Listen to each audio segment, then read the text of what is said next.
In 2013, Run the Jewels released their self-titled debut album, a collaboration between the cult legends of hip-hop, Killa Mike and LP. Before looking at how and why these two work so well together, let's see what brought them to where they are now. Killa Mike got his start by featuring on plenty of tracks, from Snappin' and Trappin' by Outkast, shit don't mix like yay and lukewarm water. Better make it hot as flat ice and watch it rock up. I order duct tape your infant daughter. So soldier ass niggas a murder city sergeant slaughter. to Poppin' Tags by Jay-Z. He seemed to be in pretty high demand for his passionate rapping with a voice that grabs your attention and doesn't let go until his verse is over. He demands you listen, and no matter how he's placed on the track, he's usually the best part of it. Hell, he was even the best part of that new Logic song, and he didn't even rap in that one. Dear God, I just want to know why. Why do you put us here? Why do you put us below? Why do you put us subservient? Why do you put us below these evil motherfuckers? His debut album Monster was released in 2003. Throwing back to the many times he featured on their tracks, Mike had Outkast give back with some guest vocals on the single Action. He would continue going strong with consistently solid albums from The Killer in 2005 all the way to rap music in 2012. Although he showed clear improvement with each release, he never really caught on with the mainstream. Despite having plenty of features, even one on a Jay-Z track, Killa Mike never really blew up and remained comfortably in the listening realm of hip-hop heads who knew their shit. Everybody wanna talk about who this and who that, who the realest and who whack, or who white and who black. Critics wanna mention that they missed when hip-hop was rapping. Motherfucker, if you did, then Killa Mike could be platinum. That final album is most significant to this video though, as rap music was completely produced by LP, marking their first project together. It wasn't as if there was much of a build-up to this collaboration either. Suddenly, LP was Mike's producer for an entire album. So there was clearly some chemistry going on here, especially when you consider rap music is arguably Killa Mike's best work, which is helped immensely by the fantastic production. After this, Killa Mike featured on LP's Cancer for Cure album before they toured together and finally formed Run the Jewels. The obvious next step, and one that would rocket them to the hip-hop recognition they more than earned long ago. Run, run, run, run, run. When Run the Jewels released their first album, it was immediately obvious that these two just worked. They had voices that contrasted but meshed well together, particularly when complemented by the fantastic beats LP produced, and a similarly dirty sense of humour that made the album a lot of fun to listen to. LP breathed life into Killa Mike's career with rap music, and they weren't content to stop there. Going from the background producer on a project to a fully fledged partner is a huge leap, but LP pulls it off in style, giving strong performances throughout the album, and going so far as to kick it off with the very first verse. Oh dear, what the fuck have we here? These motherfuckers all throwing no rolls. You guys with a bad dream better not sleep. I'll be honest and say that I prefer Mike's rapping for the most part. His voice just has this direct quality that demands attention, and that's reflected in his lyrics too, while LP is a little more abstract, with jokes that might fly over your head even after the first 5 listens. Lyrical prowess is clear on both Killa Mike and LP, giving every project fantastic replay value if you want to delve into the bars. The beats go so hard that it's tough to pay attention to the lyrics honestly, you'll be too busy head bobbing to how damn catchy almost every track is. Banana Clipper is the second track on here, and it does a fantastic job at showing what these two are capable of. Each of them takes 4 bars each, so there's a constant switch up in the sound you're hearing. I move with the elegance of an African elephant. I presented the evidence, eloquent as a president. Evident it's been ever since I deserve me a championship. But before I banana clip, I'ma chill so my man can rip. Little man against hellion with the heart of an orphan. I got the words of a murderer and an eye for distortion. You take a slice of my portion, I'll take a piece of your profit. I drive an illegal speed to keep an OZ in my pocket. We run the jewels in your town. It makes them truly feel like a cohesive duo that operate in tandem with one another. There's no, okay, this is your verse for this track, and here's mine, and that's it.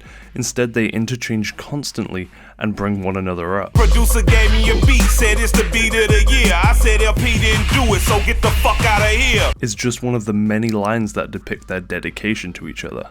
After only a year, the duo were back at it with Run the Jewels 2, an album that ups the ante in almost every way. The production had more layers, the bars just didn't stop, and the chemistry continued to develop. Most notably, there were a few socially relevant tracks with some fantastic commentary. Lie, Cheat, Steal is one of my personal favourites, commenting on the methods people utilize to get to the top of the food chain and stay there, how they can't be trusted, essentially painting a kill or be killed world. While Early is a melancholic track about police brutality and the shit that people like Killa Mike and LP have to deal with on an almost daily basis. It's one of the more depressing tracks in their discography, but undoubtedly one of the best. Here we can see the small but significant difference in Mike and L. The first verse is from Mike's perspective, what he's concerned about, which is his wife and kid. Two things that absolutely define him in my eyes. They keep him down to earth and relatable beyond just a younger generation of listeners. What it is, I live here and that's what it is. Each time you got a dime, I said, man, I'm trying to smoke and chill. Please don't lock me up in front of my kid. And in front of my wife, man, they ain't got a gun and a knife. You do this and you ruin my life. And then we see LP coming from a self-admitted privileged position. Instead of having these responsibilities, he's apathetic, unsure of where he's going and what he can do to help with the chaos. While Mike might be in the shitstorm, LP is looking in from the outside. Go to home, go to sleep, up again early.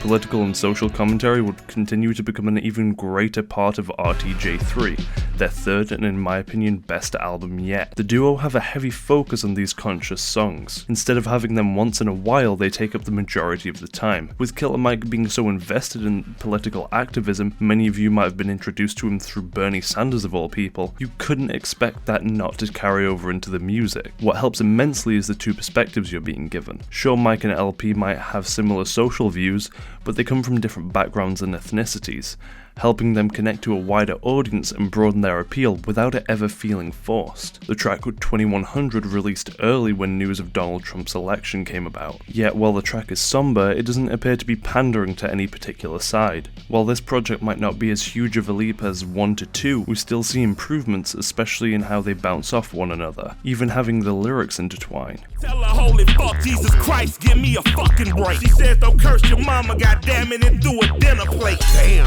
I heard it in Brooklyn where all the sinners stay.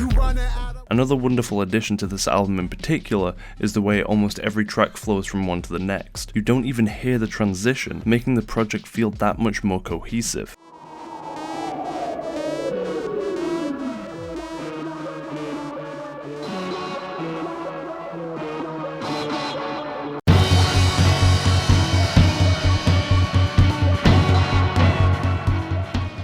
Going so far as with the track Stay Goal. It doesn't seem as though it has an ending of its own, instead the ending is simply the start of the next track. G-O-L-D, G-O-L-D, it's gold. G-O-L-D, G-O-L-D, that's gold. And as with many of these tracks, I find it hard to listen to one without hearing the next straight away. Otherwise there's just something missing for me, which is one of the things that makes this their most listened to album for me personally. Once it's started, I just can't stop it. Run the Jewels translate this perfectly to their recent live tour as well, going hard for 3 tracks in a row at times, simply not letting up. Speaking as someone who's seen them live, I really think that one of the major benefits of having a duo with the charisma of Mike and L is in these live performances. Typically, rappers have a hype man when in concert, someone who will get the crowd going and finish off bars to give the headline some time to breathe. Of course, when it comes to Run the Jewels, you don't need that. They are each other's hype man. They get to take short breaks in their own tracks without needing to use some random guy who you might struggle to buy into as part of the act. No, these are a pair who will keep the concert going for plenty of time, and when they break, it's to chat with the crowd and showcase their fantastically fucked up sense of humour. Coming across as genuinely likeable people, helped all the more by the great bromance they've got. You want more proof of how great these two are even outside music? Look no further than Meow the Jewels, a fully remixed version of RTJ2, complete with all the sounds you'd expect from such a title. LP decided to go one step further when posting all the different editions you could get. Run the Jewels 2 in.